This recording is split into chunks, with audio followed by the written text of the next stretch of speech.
through 2030 and beyond. XDC versus HBAR. I would really need to understand total addressable market for both. So let's just look it up. It says total GDP made up of exporting and importing goods and bills of lading and all of the stuff that's involved with trade finance grew to $2.5 trillion in 2022. So 10% a year looks like, maybe a little bit less than that. Total global growth projected at 3.3% for 2026. So maybe we're looking at $3 trillion total addressable market for XDC. If it only gets that application, we know that they're going after that one. So that's what I'm going to use for that. HBAR, this says the digital economy, apps, software, internet services has grown to represent 18% of US GDP. So this is just US GDP, which is $4.9 trillion in early 2025. All right. So I just kind of, again, do the same thing I do for companies. I go look at what they're trying to solve, what application it's going to be used in. I look at the total addressable market for that. I assume that they're going to aggregate about 80% of that and be the market leader like Google is, or,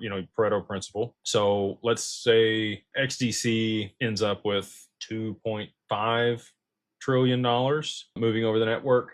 And just the GDP for web services and apps and other stuff, not global, which the other was global, is 4.9 trillion for HBAR. So if they get 80% of that, we're looking at, call it $4 trillion, just the US market. Global markets are probably 10 trillion, somewhere in there if you're at 80%. I'm going to go with HBAR. There's a higher total addressable market for that. Oh, let's look at the total supply for HBAR real quick. Total supply for HBAR is 50 billion. So circulating supply is currently 43. Circulating supply for XDC is like 19. They have about half the supply out there. By 2030, I would expect all the tokens to be on the market. You'd have full circulating supply of both of these. So you're going to go with the one that has the higher addressable total market that they're going after. So, if I had to narrow it down over the next 6 years, 4 years, golly, already 2026. Next 4 years, which one I thought would perform better. That's the way I would look at it. And based on the numbers that I have and the data